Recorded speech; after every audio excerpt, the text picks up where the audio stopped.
Lifetime Achievement Award है, बड़ी मेहनत से मिलता है. I think we should also rise for our Lifetime Achievement awardees because it is such a great honor. They have honored us for being here and for all their contributions. From the female side, we request to please give a standing ovation to our Lifetime Achievement Award recipients. The second Lifetime Achievement Award goes to a distinguished female leader whose name stands out in the realm of accomplished and resilient woman. As the first female Deputy Minister of the Ministry of Islamic Affairs and Finance and Treasury in the Maldives, she has made significant contributions to the development of Islamic finance in her country. She pioneered the establishment of the first Sharia-compliant Islamic microfinance scheme and corporate sukuk offerings. As globally recognized expert, she holds the title of Registered Sharia Advisor at the Securities Commission of Malaysia and is accredited as Sharia Scholar and the Security and Exchange Commission of Sri Lanka. She continues to hold influential roles in academia, governance, and advisory boards. In a show of great acclamation, we now invite Professor Dr. Aisha Muniza from MinhajUniversity University to the stage to receive the Lifetime Achievement Award in recognition of her contributions to Islamic finance. Give a heartfelt round of applause in recognition of her contributions to the field of Islamic economics, banking, and finance.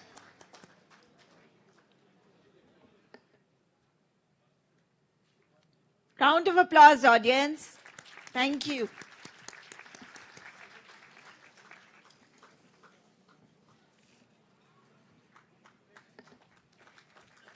You may all take your seats. Thank you.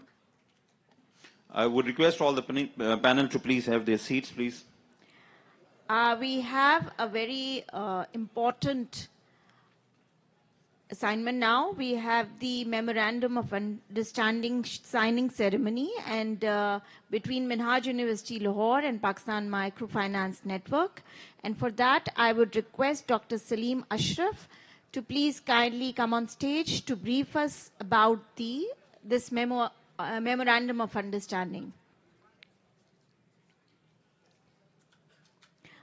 We are going to set up the stage for the signing. Meanwhile, Dr. Salim Ashraf will be explaining the MOU and its ramifications. I would request the team to set up so that we can do the signing. Over to you, Dr. Saab.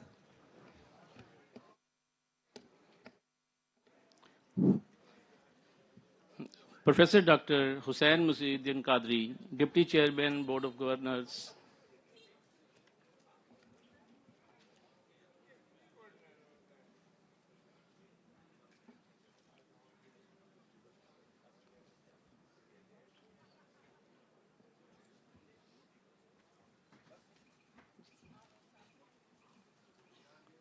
Bismillah ar-Rahman ar-Rahim.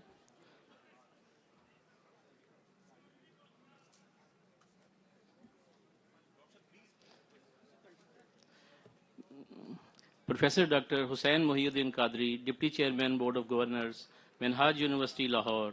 Professor Dr. Sajid Mahmood Shehzad, Vice Chancellor, Minhaj University Lahore. Sayyid Mohsen Ahmed Naqvi, CEO, Pakistan Microfinance Network. Esteemed guests, honorable speakers, ladies and gentlemen, Assalamu alaikum. I am pleased to witness the signing of this historic Memorandum of Understanding. Today we mark the beginning of a new chapter in our journey towards promoting Islamic finance and education in Pakistan. This MOU is a testament to the visionary approach of Professor Dr. Hussain Muhyiddin Qadri, Deputy Chairman, Board of Governors, Minhaj University Lahore, who has been driving force behind promoting Islamic finance and education in Pakistan. I would also like to acknowledge the valuable contribution of Mr. Sayyid Mohsen Ahmed Naqvi, CEO, Pakistan Microfinance Network, who has played a pivotal role in promoting financial inclusion and poverty reduction in Pakistan. I would also like to take this opportunity to express my heartfelt appreciation for Professor Dr. Sajid Mahmood Shehzad, Vice Chancellor, Minhaj University Lahore, for his commitment to academic excellence and innovative leadership has significantly contributed to the university's reputation as a leading institution in higher education. This MOU outlines a comprehensive framework for collaboration between Minhaj University Lahore and Pakistan Microfinance Network aimed at supporting the transition of industrial and financial institutes into Sharia-compliant companies. We believe that this partnership will have a positive impact on the Islamic financial sector in Pakistan, promoting Sharia-compliant practices and financial inclusion for the underserved segments of society. Now, I would like to invite Professor Dr. Sajid Mahmood Shehzad, Vice Chancellor, Minhaj University Lahore, and Sayyid Mohsen Ahmed Naqvi, CEO, Pakistan Microfinance Network, to please come for the signing for the MOU. Sir, kindly join us on stage. Professor Dr. Sajid Mahmood Shehzad Sahab, the Vice Chancellor, Minhaj University Lahore, and Mr. Mohsen Naqvi, he is the Chief Executive Officer for the Pakistan Microfinance Network. I would request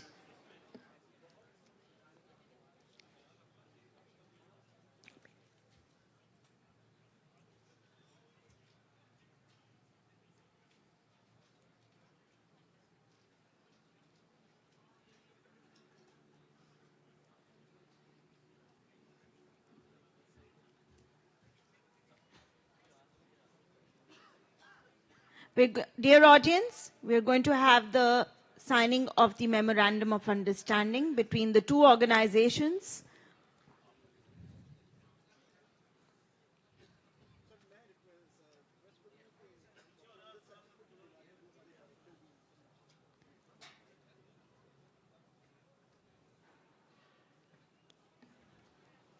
Assalamu alaikum ji. Dr. Amjad Saqib Saab, sir, can you, sir, please also join us while we are signing off this memorandum?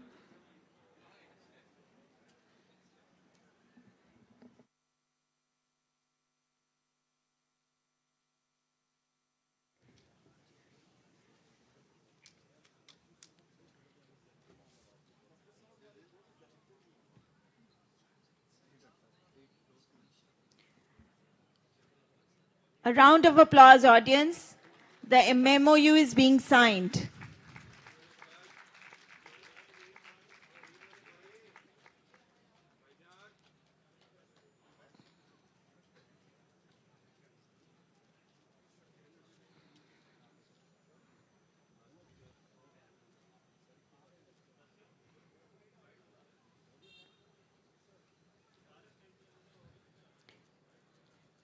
We also take the opportunity to introduce the a very novel app for Al-Mawakhat Microfinance Company Limited.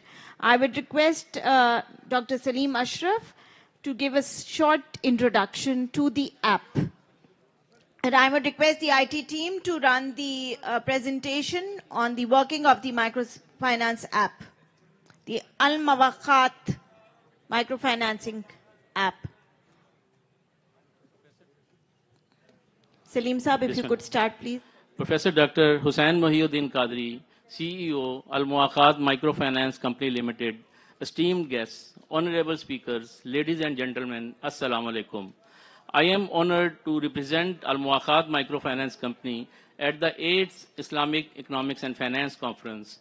As the first Islamic microfinance company in Pakistan registered with SECP, we are committed to providing Sharia-compliant financial services to the underserved segments of society, promoting financial inclusion and economic empowerment.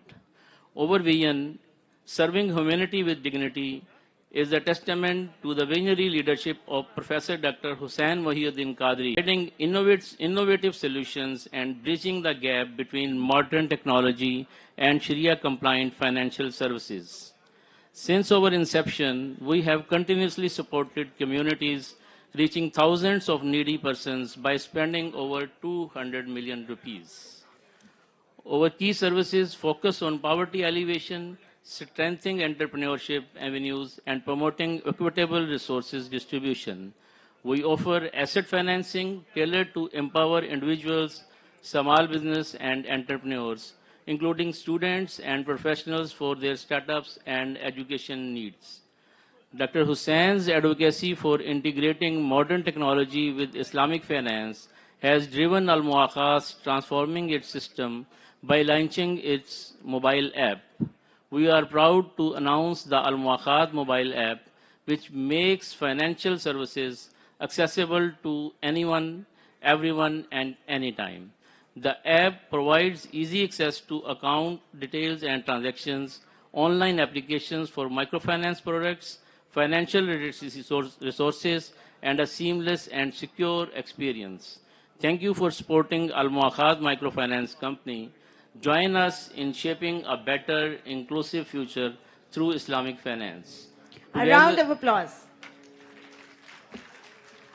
Thank you. So now we have time. It is time for some book launching. Excuse me. It's time for the launching of the app. Yes. So the guest, Dr. Hussain. Please announce the guests, ma'am. I would request Professor Dr. Sajid Mahmood Shehzad, Professor Dr. Mohammad Ishaq Bhatti, Professor Dr. Hussain Mohiuddin Qadri, Mr. Sayyid Samar Hasnain, Justice Retired Sayyid Muhammad Anwar, Dr. Amjad Saqib. Please, sir, if you could all come in front of the hall for the launching of the app. Sir, ये बड़ी गलती हमसे होगी. We're sorry. Ji, please, IT team, please play the demo of the app as well. The app of AMCL is being launched.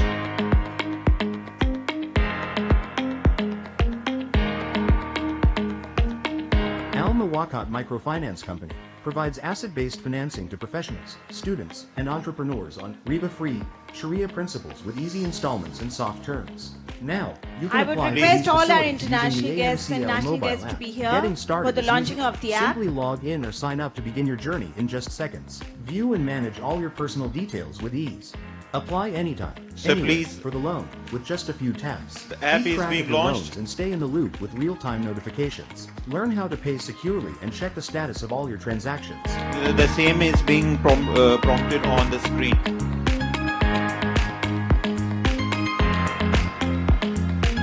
Now I would request Professor Dr. Hussain Mohiuddin Qadri Saab to please present the souvenir to Sayyid Samar Hasnain Saab. Souvenir to Sayyid Samar Hasnain Saab.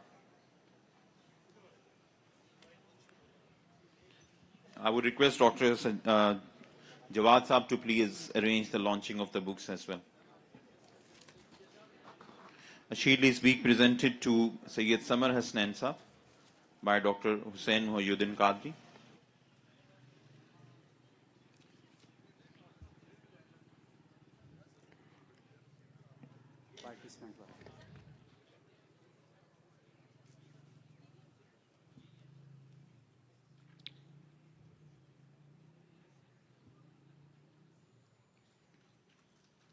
A round of applause.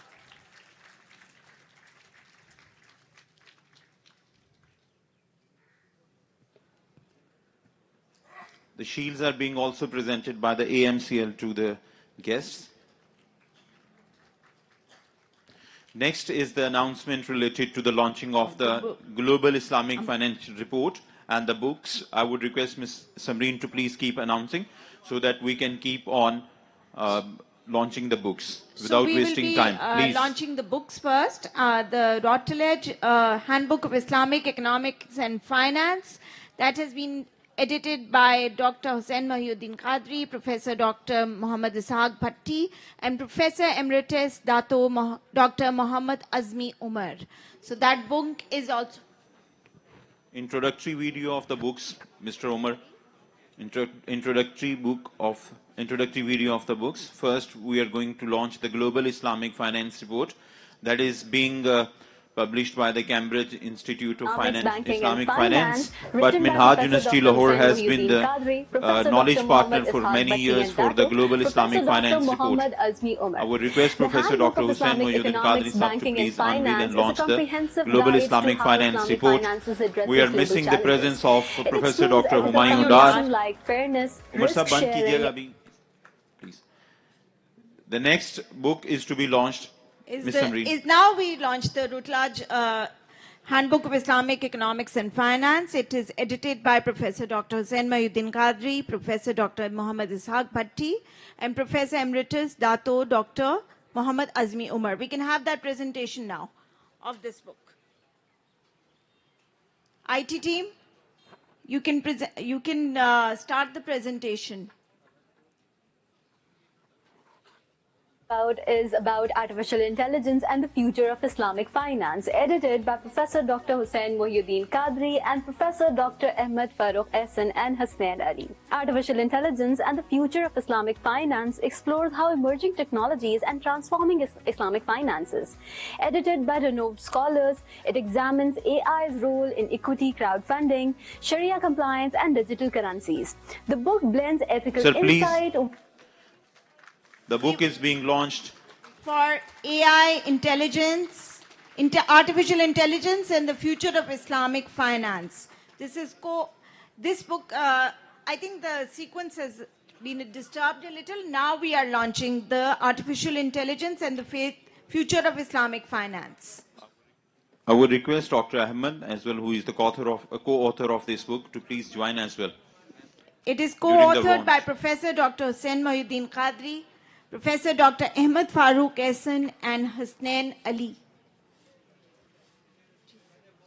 Please video play कीजिएगा.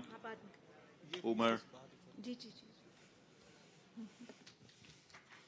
I would also request AI's role in equity crowdfunding, Sharia compliance, and digital currencies.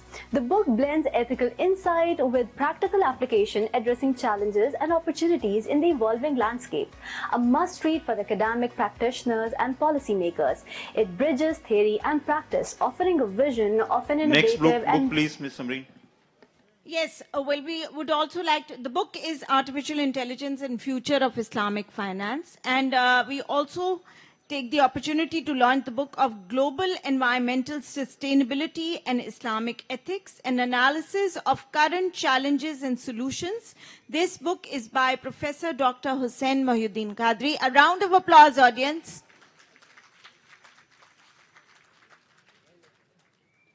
Challenges and Solutions by Professor Dr. Hussain Mohyuddin Qadri explores environmental challenges through the lens of Islamic ethics. The fourth book which is being launched is The Green Legacy of Pakistan, Insights on Agriculture from Historic and Islamic Perspective. And this book is by Professor Dr. Hussain Mohyuddin Qadri. Now you can play that presentation. Comprehensive view on the sector's evolution. The book highlights the significance of major crops like wheat, rice, and cotton, alongside minor ones such as fruits and pulses. The Green Legacy of Pakistan, that is being launched. And livelihood. By connecting Islamic principles with historic insight, it identifies opportunities from growth, innovation, and environmental sustainability in Pakistan's agriculture.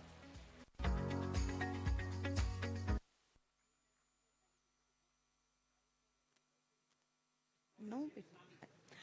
There are some shields that we would like to also take the opportunity to distribute the shields for Al-Mawaqat. I would request Sayyid Mohsin Ahmed Naqvi, the CEO of Pakistan Microfinance Network, to kindly please receive your shield from Minhaj University Lahore for all his efforts. A round of applause, audience. I would also request Mr. Ehsan Mahmood, who is the member board of governors, Fazl Mahmood and company, to kindly please receive your shield from Minhaj University Lahore.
Professor Dr. Ahmed Farooq Ahsan, Dr. Asad Zaman Saab, Dr. Amjad Saqib Saab, Mufti Javed Ahmed Saab, to please join the stage. They are our esteemed panelists. The first panel discussion is on Islamization of national economies, progress, challenges, and the path forward. Over to Dr. Mughis Shaukat Saab.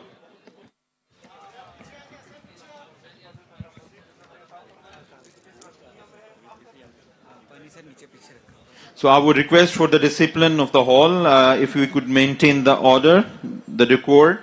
I would request all standing to please have their seats. I would humbly request to please. Ji, Dr. Mughis Saab. Auzubillahi minash shaitanir rajim. Bismillahir Rahmanir Rahim. Assalamu alaikum and a very good morning to all of you again. This is Dr. Mughis Shaukat, the chair of this very, very important session. As I look forward welcoming all the very distinguished panelists. Ladies and gentlemen, not only this conference, but what this conference brings through its themes and the points of discussion and the global expert opinion that is generated through this very noble conference that is now in its 8th version of its value production. It has always been my personal honor as well as professional honor to be a part of this very prestigious and not only a national, what is called a global phenomena already. The 8th is World Islamic Economics and Finance Conference, and under the leadership of Dr. Hussain, his team, the management, Minhaj, all the accolades and credit goes to all for being this sustainable and this Islamized in their effort to reach this level that we are sitting in front of you and discussing a very, very important theme that is not only going to shape the current progress of this 8th conference, but also the future of this beautiful land we call the Islamic Republic of Pakistan. I have the utmost honor, gratitude and pleasure to have a very, very, very honorable group of experts, panelists with me on stage. You see so many flowers that are at the borderline of the stage, but this blossoming of the stage is further enhanced by the presence of these very distinguishing names in the sector. I have on my immediate left Professor Dr. Ahmed Farooq. Professor Dr. Ahmed Farooq, welcome to Pakistan. Professor Dr. Ahmed Farooq is a professor in the Hamad bin Khalifa University in Doha, Qatar, another very beautiful Islamic state. On his immediate left is the one and only well-renowned, an icon, not only in Islamic finance, but especially in the Islamic social financial sector. The story, the history that he keeps on creating is second to none. The award in itself to the industry, Dr. Amjad Saqib Saab. Dr. Amjad Saqib Saab, welcome to this 8th conference and welcome to value add even more to the conference and the theme itself. To his immediate left is one and only, none other than Professor Dr. Asad Zaman. I remember when I was, a student, we still are students, I used to benefit a lot from his writings, from his works, and from his lectures, be it online or physical. Professor Zaman and myself go years back when we used to, engage in Islamabad and in other events as well. So Professor Zaman, it is also a personal honor to have you with me on this stage and a double honor to have you speak on such a very important theme, not only for the stage, but for the conference as well.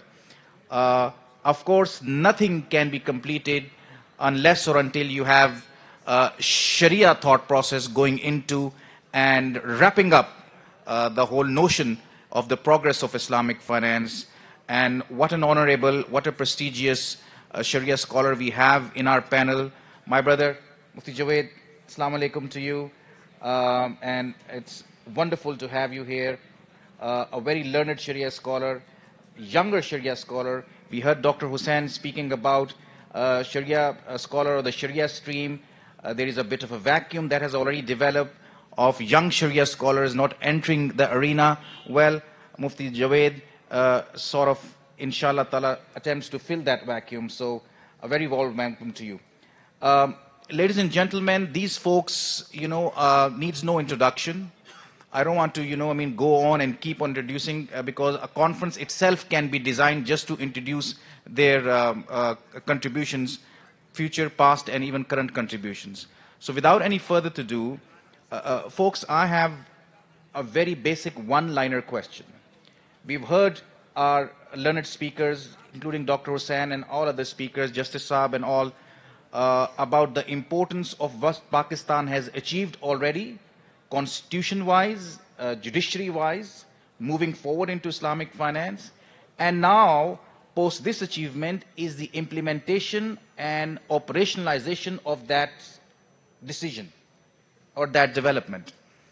I'm putting it openly to all of you, based on your experience and rich history of contributions, the level that you have grown into and you have become icons and authorities in Islamic financial world, you have been through number of challenges that are general in nature or peculiar in nature, idiosyncratic in nature. You have created not only a lot of progress, but has invented progress in moving forward Islamic finance to the stage it has reached now in 2025 moving onwards.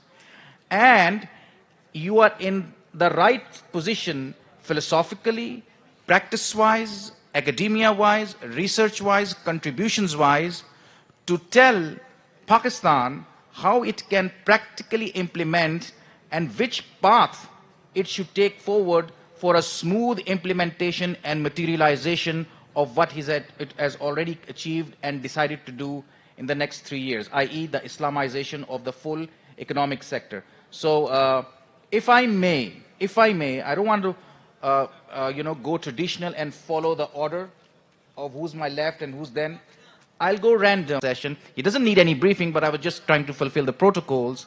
If I may start from your good self, Dr. Amjad. In view of your challenges that you faced, the contributions and progress you made, what path you suggest for the best materialization of Islamization? Bismillahirrahmanirrahim. Thank you very much, Dr. Bagis. I feel humbled in the company of such brilliant people, left and right, and especially you. You have always been very instrumental in promotion of Islamic finance and social finance. Let me congratulate Dr. Hussain Qadri for brilliant efforts since last 8 years. And it's great to see Justice Retired Anwar Sahab. I was telling somebody that the decision which he has written is just like Declaration of Independence, which was written 200 years ago by Thomas Jefferson. So this is a great achievement, and we truly appreciate. He has been very kind to visit Akhuwat College as well, and I was reminding him that we need him there once more. And Dr. Qadri, we will be very happy if you could kindly come there as well. So the challenge. What are the challenges for the implementation of this historic decision? I think the biggest challenge is myself. If I have the commitment, if I have the willingness, if I have the education, and if I have the devotion, then there is nothing stopping us to see the real implementation. When I say I, it includes 250 million people of Pakistan. We believe in Islamic system, so then we should see it as a personal responsibility and duty to implement it. So the biggest responsibility lies on every individual. It's not the politicians, academicians, professionals, bankers, economists, international organizations, or our international friends. The biggest thing, if I decide to implement it on my life, personal life, then I'm sure there is no stopping us. So I will begin with myself. If I'm strong enough, brave enough, committed enough and have a true faith or what Allah subhanahu says in the divine book, then I think there is dawn, there is light at the end of the tunnel.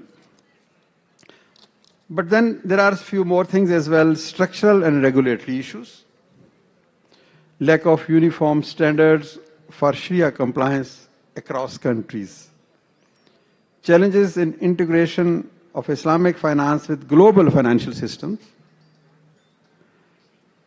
Number two is the limited public awareness and expertise, as Dr. Qadri was mentioning, that we need 4,000 professionals in Islamic finance every year. So insufficient education on Islamic economic principles, not only Islamic financial principles, but Islamic economic principles, and scarcity of skilled professionals in Islamic finance and Islamic economy. Number three is economic and political factors.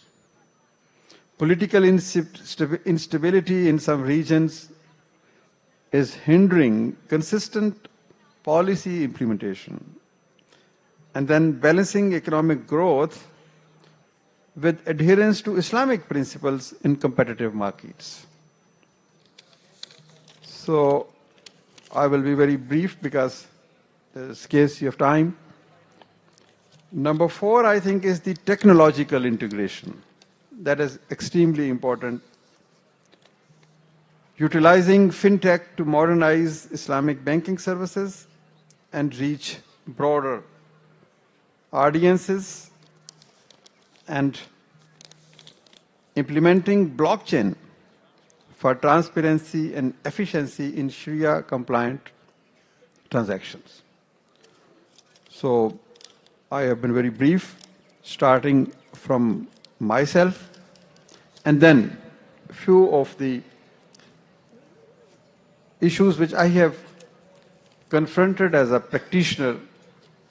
As you all know, Ukhuwat, alhamdulillah, is the biggest interest-free microfinance program. So we face these problems and we envisage to continue facing these problems. So this is how I see that the process of Islamization of economy will be reaching its ultimate objective, ultimate goal, that is making this world a happy place to live in for everybody. Thank you. That is very eloquently put forward from the likes of Dr. Amjad Saqib, as usual, very crisp, very eloquent, and very to the point, giving us more food for thought. Ladies and gentlemen, what Dr. Amjad Saqib has submitted, that there are core areas that are needed to be addressed in paving the right way towards progressing the Islamization of the economy as has been constitutionally decided by the Islamic Republic of Pakistan, and this holds true for any other country that may follow the same trajectory. Among the few points for your recap, because this has a huge linkage with what other speakers are going to add to or further enhance, is the importance of standardized practices of Islamic finance and the importance of having right and well-aligned regulatory framework from the regulatory bodies. The integration of Islamic finance with the global Islamic financial system is another moot point, paving the right way forward in Islamization, the economy in the right perspective. And of course, the importance of the rightly skilled mindset, the human capital, the capacity building, the end-to-end awareness, the right understanding of Islamic finance from philosophical to practical sides of the affairs. The fiqh of Islamic finance is extremely important in making sure that this time the Islamization attempt by the country does not face the same consequences as was faced 40, 50 years ago. Of course, adding to that is the importance of digitization and technology, and so on and so forth. So thank you very much, Brother Dr. Amjad Saqib, for giving us enough correct food for thought moving forward. This brings into discussion the great Dr. Asad Zaman, one of the lifetime awards recipients from the Minhaj University as well. Dr. Asad, you've heard what Dr. Amjad Saqib has very vocally and eloquently submitted. You've heard the previous speakers in the opening ceremony. You've heard Dr. Hussain talking about the development of a national fund that should address one of the issues that Dr. Amjad has alerted to, the capacity building issue in a national level. You've also heard from Justice Saab the four-pronged strategy, the approach that he submitted, the four-liner agenda that he submitted. That is also part of the judgment to materialize and implement the decision in the right way. And of course, from our brother Samar, you've heard he touched the similar notes with some data points that are there currently in the Islamic financial sector. So given your background, amalgamating from your academic background, what do you think in your decades of contributions in this arena and in the country, the challenges that you have faced and continue to face, and they could be of some new nature of challenges, and what do you think are the best pathway forward to achieve what we ought to achieve? Dr. Asad. Bismillah ar-Rahman ar-Rahim. If I was to trace out the relationships between what I'm going to say and all of the precedents, and also acknowledge all of the luminaries, that would take up the 5 minutes that has been allotted to me. So I'll just dive right into the topic. And basically, what can we do? And supposedly from an Islamic framework, but I won't be able to tie the policies I suggest to the Islamic framework, just for lack of time. Although tomorrow I have another session in which I will do more of that. So, with that much as preliminary, let me say that our basic problem is that we have a colonial economy. A colonial economy develops and raw materials and exports them, and imports manufactures. And this is always a deadly trade, because your cotton and rice and wheat sell for pennies, and the software you buy, which costs pennies to produce, is sold for thousands of dollars. There's no way you can win that game. So we have faced continuous crises because our exports are never up to our imports, and so we have to borrow dollars. And once you borrow dollars, you are a slave to the person who lends you the dollars. And furthermore, contributing to this is the deception of economic theory, which tells us that the path out of the trap is to increase exports. And so people are pursuing this blind alley for decades. And the historical experience tells us that it's exactly the opposite. It's not to increase exports, it's to reduce imports. That's called import substitution. And that's very simple and obvious and plain as nose on your face, that development means building our own capacity to produce, not importing goods from outside. So what we need to do to get out of this debt trap is to build a self-reliant economy. So how do we build a self-reliant economy? We need to produce our own food and energy, basically, so that nobody can hold our neck. And until we do, and now actually this has never been a goal to become energy self-sufficient and to become food self-sufficient. Why? That's very important, because there is political economy involved. Our elite, the coconut class, runs this economy on the basis of selling the food of the poor to buy their own luxury items. And this is what basically a colonial economy is. And that's why genuine efforts to Islamize the economy, which means feeding the poor, don't suit them. Because if we give our food to the poor, we will have a prosperous country, but they won't be able to import their luxuries. And so that's a political economy situation. I have suggested a solution which I will outline tomorrow. What we need to do is to shift the level of operations. Microeconomic theory is concerned with individuals. We need to shift up to communities. Build communities, self-reliant. Take the neighborhoods, the masjid as the center of your organization. The Prophet ﷺ emphasized that you have to take care of 40 neighbors on the right and 40 on the left. So if you can build strong self-reliant communities, that is a way to counter the elites by building strength at the grassroots level. And the second shift is that macroeconomics deals with the nation states. Now, for decades, Muslims have been trying to capture the nation state as a means of acquiring the power we need to implement Islamic policies.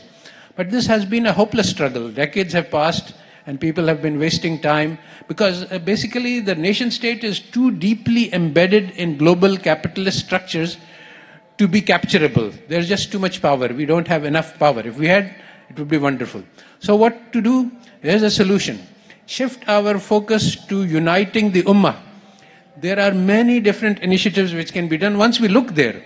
The strategy has been that we should look at the nation state, capture it first, and then we will go to the ummah, second step. So that second step is never going to happen. So start by aiming for unity of the ummah, and there are many different people who have many different initiatives on how this can be done, more or less bypassing the state or using it where it is possible, being pragmatic about the nation state. So I have spelled out some critical elements for social change. We have to start from where we are. One of the problems is idealism. We say that, okay, once we have achieved Khilafat, then we will start acting. So this is useless. Start from, analyze where you are and say, what is the next step from where we stand? And this is, take small steps, work on concrete, achievable goals, things you can do within a year, not things which will take 100 years. And be flexible. You try something, if it fails, try something else. All right, I think that's enough. Thank you. Yeah, I mean, listening to the likes of such professors and such contributions, it's always, I personally speak, it's always have triggered something extraordinary or given me something extraordinary to think about. I mean, your findings and your works, Prof. Asad, have already provoked me. After listening to you guys, guess what? I mean, I don't care about the time. This is so important discussion. Now it's going to develop. You've mentioned, and this is now going out of session mode. I don't want to go typical session over here. No typical session. This is starting now. Okay, now. You've mentioned, and Dr. Amjad mentioned, is I wanted to keep it as the last part, but since you provoked. And this is what you do. I mean, this is what you do. I mean, this is what he has. This is the capacity he carries. Now listen, I mean, you've mentioned, and so did Dr. Amjad, and I'll bring the other two beautiful brothers in the perspective as well, the political will. And then you've also used a very interesting phrase, elite capture. We've seen what lack of political will or what the strength of elite capture can do or has done historically and currently as well to a number of countries. Boy, oh boy, this is something is going to be a make or break for any Islamization attempt. I need more thought process on that. I know this was Farooq's time or our brother Javed's time. Well, I have spelled out, I have an article on a new vision for Islamic banks. And I say that Islamic banks should shift their, basically we have to do things at the grassroots level. So shift perspective from maximizing profits, which is capitalist, to maximizing service to the people. And how to serve the people? You see, you can't go out and reach individuals. That's always been the dilemma. So the thing is that we need communities developed. The communities can be supported by the banks. And details I have specified. And somebody, I think Professor Qadri mentioned innovative products. I have listed 3 or 4 major innovative projects which Islamic banks could do, which nobody else could. And this can be done with government support easily, without government support, with a little bit more difficulty. But basically you have to have communities being financed by banks, not individuals. That's the basic problem, which has been overcome actually by Dr. Amjad Saqib in terms of reaching individuals and getting responsible repayments. But empowering communities is really the key to moving forward on this front. And basically people have been pouring their strengths into the wrong place in terms of trying to capture the political control. You don't need that. I mean, You need that. You need some support there, but not active hostility. But we have that level. And you were once offered in one of the regimes as an advisor to the Prime Minister.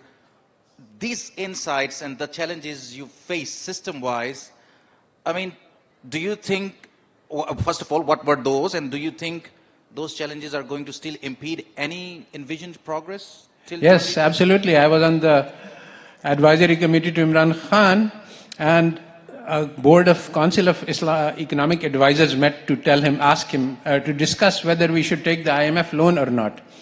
And so even though I was very strongly opposed to the IMF loan, I realized that the things we need to do in order to be able to avoid the loan were just required a lot of action on the part of the bureaucracy, which they were just unwilling to take.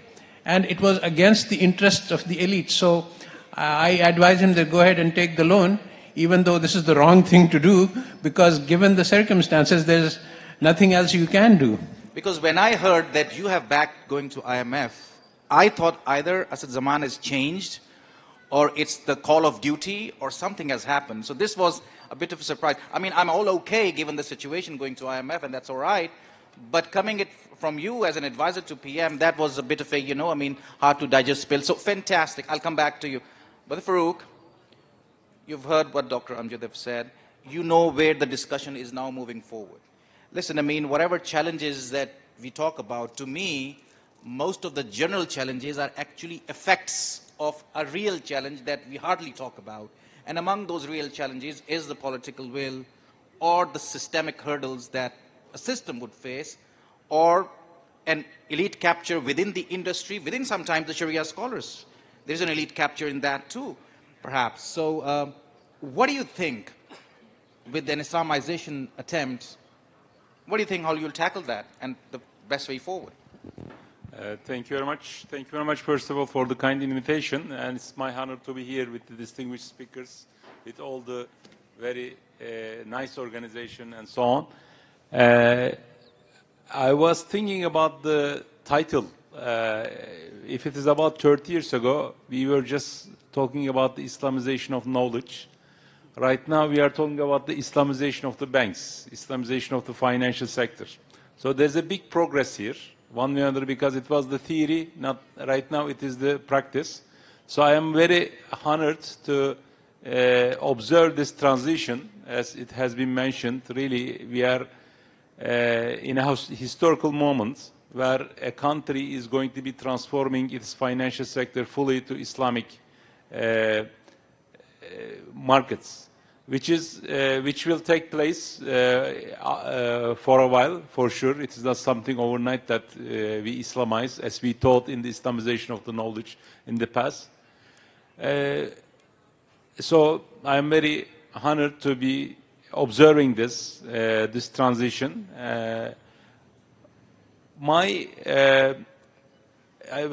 Before coming to the elite capture and so on, let me first emphasize that actually it has been mentioned in the earlier sessions.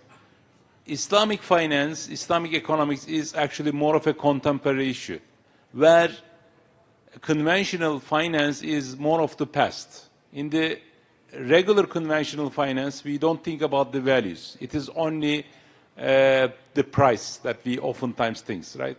But right now, with sustainable finance, they start thinking about the other values, the environment, the responsibility, all non-price related dimensions are started to be incorporated to finance. But this is something that Islamic finance people, thanks to many of the pioneers from Pakistan, actually they started this for about 50 years ago, right? So in a sense, conventional finance is converging to Islamic finance, Islamic economics, probably more than we converge to conventional finance. So in that sense, we should be proud and we should be self-confident. And also we have one paper with one of my students. We use some AI tools and we try to analyze what the Muslims have achieved in the last 50 years. And our claim is that Islamic finance is probably the only thing. I mean, certainly there are certain achievements, but when it comes to elite capture, political science or cultural issues, we have still lots of rooms for improvement. And also we have much more disagreement about these issues when it comes to the Islamic view of culture or Islamic politics, Islamic state and so on. And they are not necessarily tangible. But when it comes to Islamic finance, out of nothing, we have now Islamic banks, Islamic financial institutions, governance, Islamic educational institutions. And this is something should be giving us the hope for the future. Because oftentimes the Muslims is as if stuck in the past. We have some past contributors of scholars, even contributing to AI and so on. We always discuss about the past. But Islamic finance show that we should discuss something which is contemporary and related with the future, which is especially needed right now. When you look at the bestseller books, like the ones by Yuval Harari, right? This Homo sapiens, Homo Deus. He's an historian, but he is in the Davos meetings all the time. And he is not talking about the history anymore. He is talking about the future. Or think about the Elon Musk sort of people. Even for our kids, probably our kids are following Elon Musk more than they follow Professor Asad Zaman, right? To follow us. So why? Because they are giving some hopes about the future. So I believe Islamic finance is actually providing a hope for the Muslims. We achieved something out of almost nothing in the last 50 years. Now we have financial institutions. And now in Pakistan, we are discussing how to transform all the financial sector to an Islamic. So oftentimes, I mean, there is a huge discussion about the convergence of Islamic finance and conventional finance, and we approach it from the negative side. I would like to tell you that there is a positive side of the glass. Half is empty, half is full. Certainly, our endeavor will continue. We have to set examples for our kids, for our younger generation, and we should give them hope about the future, because the religion will be always there. Islam will be always there, regardless of whether we go to the moon or Mars or some other places. And probably even we will need more of the religions in the past, not like in the past, but in the future, because most of the futures are thinking other way around. But I believe that when the realities start becoming more fragmented, one way or another in a postmodern world, people will go back to the religion even more. With regard to your question, we all discuss about the Islamization. Again, it started with the kind of Islamization of knowledge. It was more on the theory. But alhamdulillah, now we are discussing Islamization of the banks, Islamization of the financial institutions to full extent. They are already Islamic banks, but now we are discussing it to take it to the full stage. In here, one of the things that we should, Hussein Qadri has mentioned this somewhat, that it is not just about the riba and interest, especially when it comes to the central banking and about the states. We should provide welfare to the individuals. It is the basic necessity. So, as a former central banker, first thing, we should target to have low inflation, high growth, but the first, we should set up the institutions right. And the central banks are, in that regard, are important. Central banks can issue lots of degrees, laws to make the Islamic banks or the banks Islamic. And it could be done even overnight, like it has been done in Sudan, in Iran, and so on. But what is important, whether it will cater the needs of the individuals, whether when people see something Islamic, something associated with the Muslims, is it really making the life of the Muslims easier? Is it really welfare providing? So we should also think about this. And in there, the central banks are quite important. Having low inflation rates and also more equitable distribution of the growth will be a challenge. And these are all related with the elite capture and so on, which we will always discuss. But I believe while discussing about the Islamic finance and transforming the overall industry, first, we should focus on the more first-generation things, which to reduce the inflation, to provide price stability and financial stability first, because they will all bring growth. and we have to be also more future-oriented, such that we will give hope and directions to our kids. And I believe Islamic finance is a good starting point, because this is something that we have really achieved in the last 50 years. Thank you. Thank you very much, Brother Dr. Farooq, and I think these are very insightful points, especially coming from the current and going to the future trajectory, and putting the future in perspective. And when you talk about future of Islamic finance, and we are already talking in the future language of Islamic finance, especially in view of the constitutional amendment and what's coming up in the next 3 years in Pakistan, future of Islamic finance has a lot to do with the youth of Muslim country, in this case Islamic finance. And I'm coming to you, Mufti Javed. But before I do that, Dr. Marjan, Assalamu alaikum, how are you? I did not see you before. Apa khabar? So I have to, because she comes from a country of my spiritual birth, so I have to, sorry about that. So now,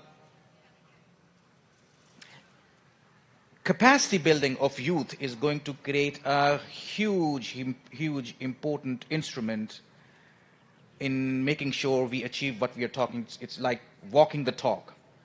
You've heard Farooq, you've heard Dr. Amjad, you've heard the very, one of its kind, Dr. Asad Zaman. You've heard, what others have spoken about.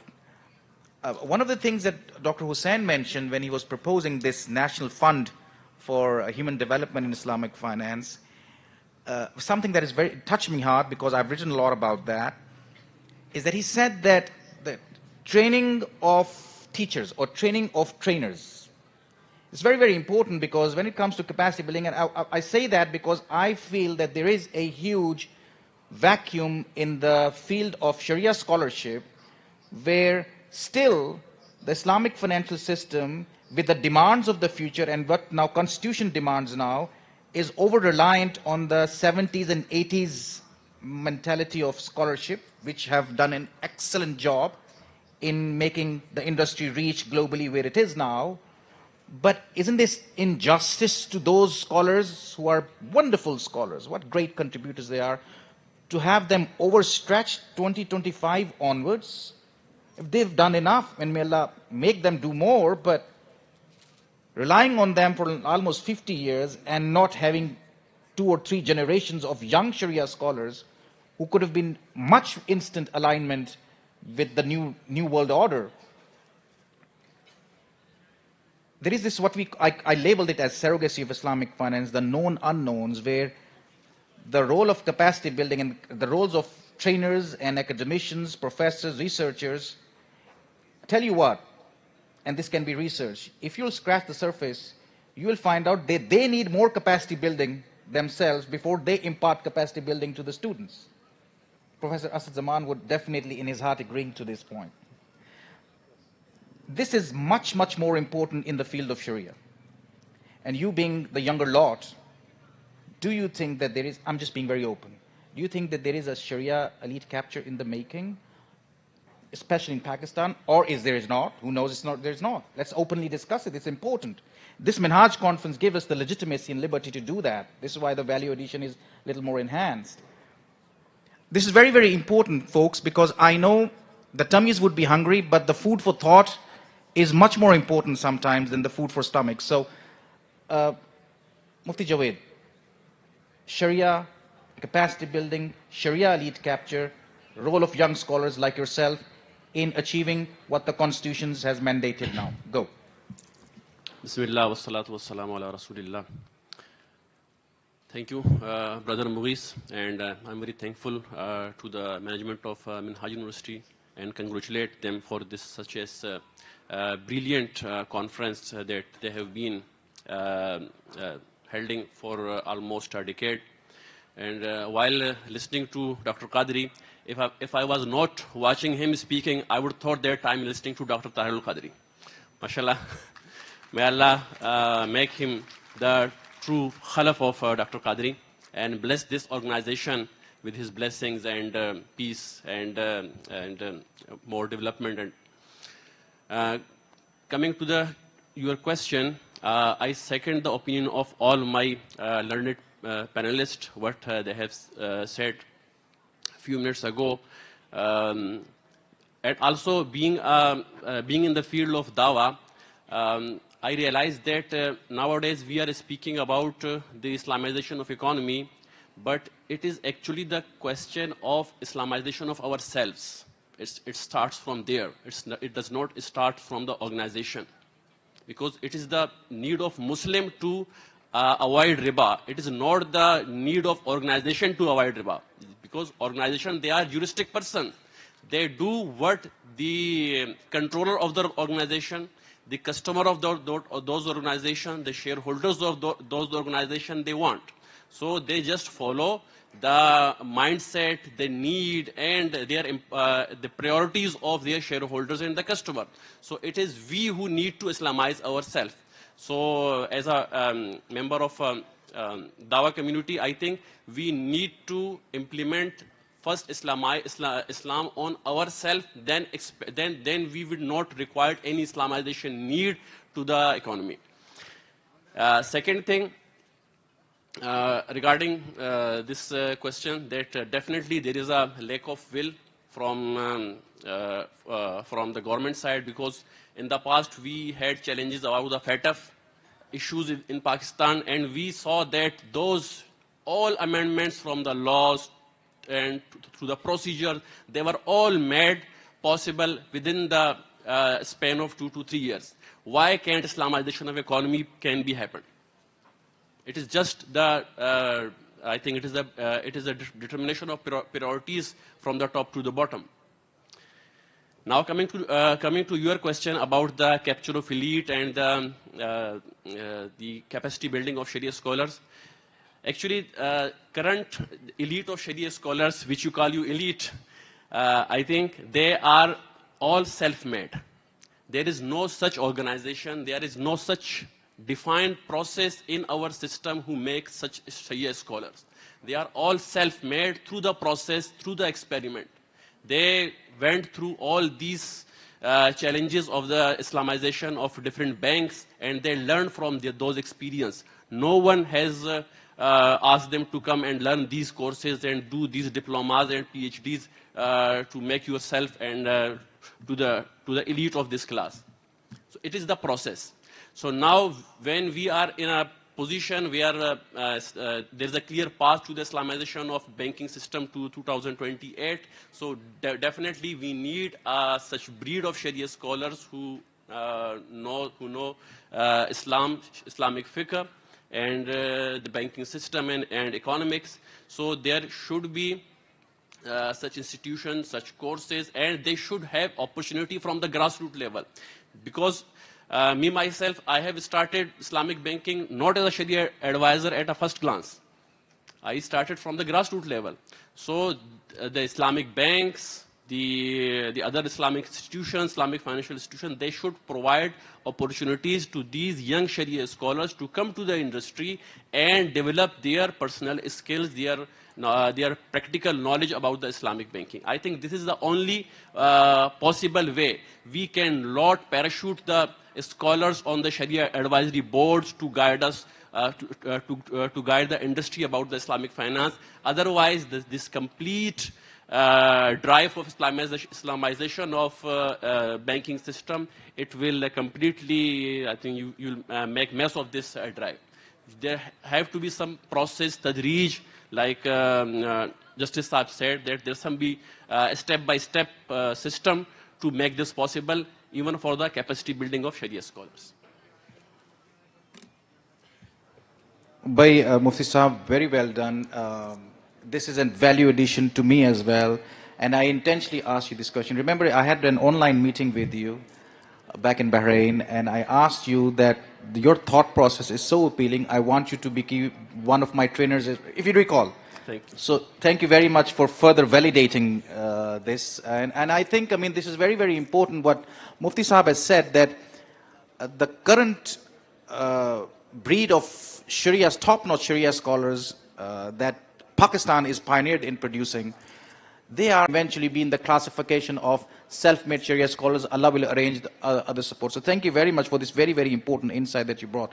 Now, ladies and gentlemen, just one-liner from these beautiful folks that we have. It's not every day that you have a stage that is full of these superstars talking about such an important topic. Let me go reverse now.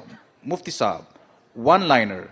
Now there are 3 or 4 items that have, merged up from this discussion as challenges, and eventually addressing those challenges will create a smooth path for the adoption of Islamization. Number 1, political will and elite capture. Number 2, capacity building.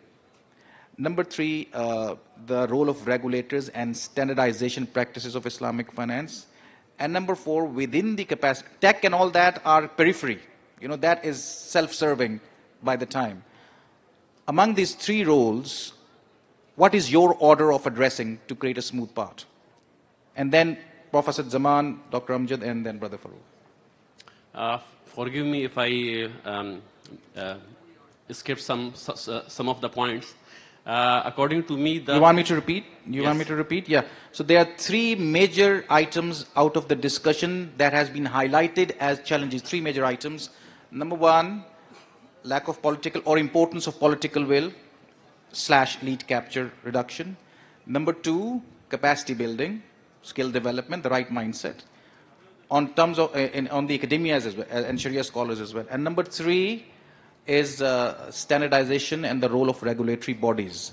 These 3 items, if addressed, will create a smooth path. Thank you. According to me, what I've seen in this industry through my 15 years of experience, the number 1 is political will. If there is a political will from the top, I think nothing can be impossible. And number 2 is standardization of the processes, which is definitely a big hurdle for the Islamic banking industry to penetrate in the masses. And number 3 is the capacity building, which I think if there is a political will and the capacity building, inshallah, it will come accordingly. So according to Mufti Saab, the 3 top challenges that need address, topmost is the political will, second most according to him is the need for standardization of practices, and third is the capacity building as per his understanding. So this is his order. Remember that. These 2 beautiful folks, very, very prime to this session. Let's, Farooq and these 2, wrap it up the session. The order. For sure, first the political will, and for the remaining 2, I will give this equal weight. But without the political will, because Islamic finance is actually materialized from a more top-down approach. I have a different approach that it has to be now more from the bottom up, because with this fintech, with technology and so on, without the political will, still you can have the Islamic financial channels, but this is much more difficult. So when you have the political will and the will of each and every individual as to live as good Muslims, this will make up the whole component. The other 2 is, I believe, is secondary. Thank you.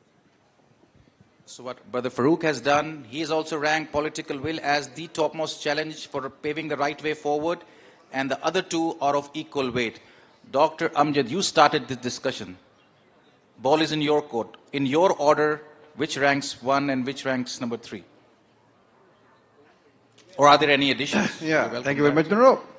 Order may be subjective. You may come up with political will, you may come up with technology, you may come up with training of Sharia scholars, you may come up with raising awareness. But let me begin to my original argument that real challenge lies within myself. Am I committed to the cause? Am I committed to, upheld the principles of Sharia? Am I a Muslim? If I am, then entire my life should be dedicated towards this cause. So political will is something which lies in somebody else. We are pointing our fingers to others. We should point our finger to ourselves. That reminds me a very famous verse, if you allow me to say in Urdu. कुछ समझकर ही हुआ हूँ मौजे दरिया का हरीफ वरना मैं भी जानता हूँ आफियत साहिल में है. We all see कि ये आफियत कहाँ पर है, but मौजे दरिया का हरीफ होना ही असल में कामयाबी का पहला कदम है। तो ये कहना कि जी ठीक है, वो बाकी बातें सारी दुरुस्त हैं, but I think all those critical factors will follow. Political will भी आ जाएगी, टेक्नोलॉजी भी आ जाएगी, अवेयरनेस भी आ जाएगी। जिस दिन मुगीस बदल जाएगा, जिस दिन डॉक्टर अमजद साकिब बदल जाएगा, जिस दिन इस मुल्क का हर शहरी इस बात पे यकीन रखेगा कि पाकिस्तान का मतलब क्या, ला इलाहा इल्लल्लाह, और खुदा का सबसे बड़ा ऐलान तो यही है ना कि सूद से बचाओ। तो देयर आर मेनी प्रायोरिटाइज, तो मैं जितनी चाहें आप कर लें। आप ये आर्टिफिशियल इंटेलिजेंस में ये 100 चीजें डाल दें, वो प्रायोरिटाइज आपको कर देगी। सही बात। बट आई थिंक जो है शोला जिसने मुझे फूंका मेरे अंदर से उठा, तो मैं अगर कमिटेड हूं तो सारी मंजिल आसान है। वाह वाह। You see, guys, this is what it is. This is why I'm trying to delay food for stomach rather than food for thought. You know, I mean, talking to a wise person for 5 minutes is better than reading a good book for 1 month. This is just what happened. You just saw it. You just saw what happened. So thank you very much. You not only shown us the Sahil, but you showed us the relevance of being, aligned with the Moj, and then, of course, the Shola that should be ignited from within inside. I don't dare ask any further question to, or rephrase any question to Dr. Asad. He has already picked up, or aiming to pick up from where Dr. Amjad is leaving. Dr. Asad.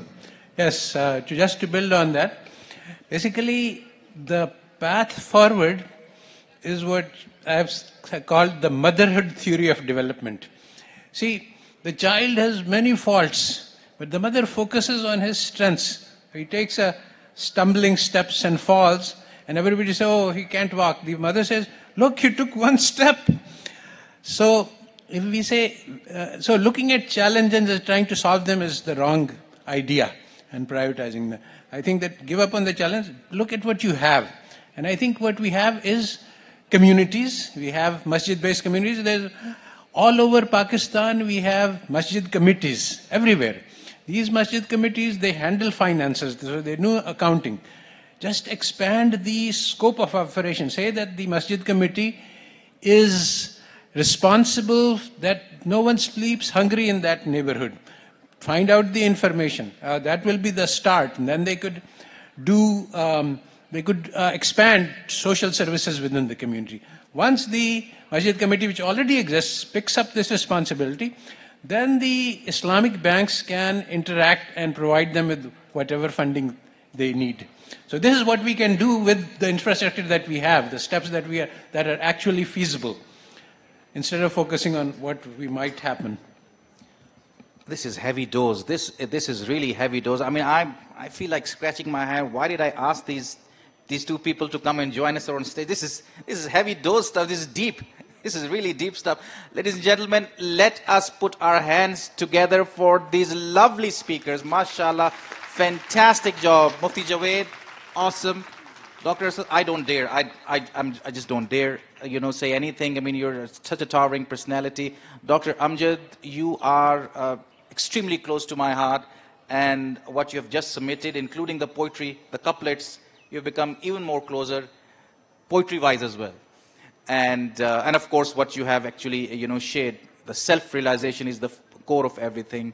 And of course, my brother Farooq, very eloquent, very practical, very futuristic, and you and I can have a length of discussion on just what Elon Musk is trying to do back in America and what Trump has just announced a day or so ago in artificial intelligence. So thank you very much, ladies and gentlemen. Again, a warm round of applause for our learned speakers. And with that, we close the session till we meet again. Assalamu alaikum wa rahmatullahi wa barakatuh. We'll just take another 5 minutes, and we would like to present our speakers with some appreciation, with some shields of appreciation from Minhaj University Lahore. I would request Dr. Hussain Mohyuddin Qadri, sir, if you could come in front of the stage. Professor Dr. Sajid Mahmood Shehzad, sir, if you could please join us in front of the stage. This is the time for lunch as well. Right after lunch, I would request you to please join us back in this hall at 2:30. Yes. I would and also the request Zohar prayer accompanied by lunch or followed by lunch. So right after the Zohar prayer and lunch, we'll be having another session, panel discussion at 2:30. So I would request you all to please join us back in this hall for the next panel discussion. So I would request Ms. Samri, please. Yes, I would request Professor Dr. Ahmed Farooq Ehsan to kindly please come in front of the stage to receive your Shield of Appreciation. Professor Dr. Asad Zaman Saab, if you could please kindly join us for the Shield of Appreciation. I would also request Justice Dr. Sayyid Muhammad Anwar to also be part of the quorum to distribute the shields. I would also request Mr. Dr. Amjad Saqib, the founder and director for Akhuwat Pakistan. Sir, if you could kindly give us the honor of receiving a shield from Minhaj University Lahore. And Mufti Javed Ahmed. And of course, Dr. Mughis Shaukat. Sir, thank you for conducting this session. Thank you. A round of applause, audience.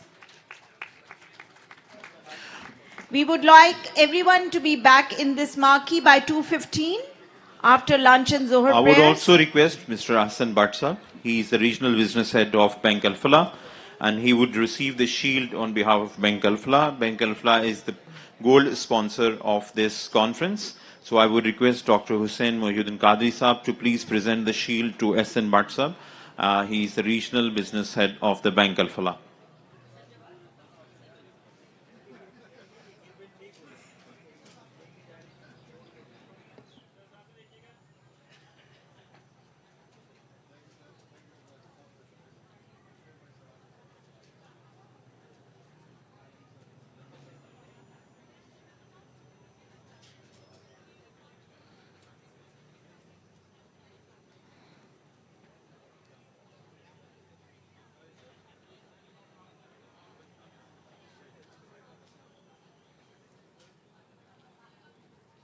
I would also request all the guests, your hall management team and the food reception committee and the reception committee members will be accompanying you to the food marquees. But we would request again everyone to be back in this hall by 2:15. There is a panel discussion to be held after the lunch break. So we would request everyone to be here by 2:15. Thank you.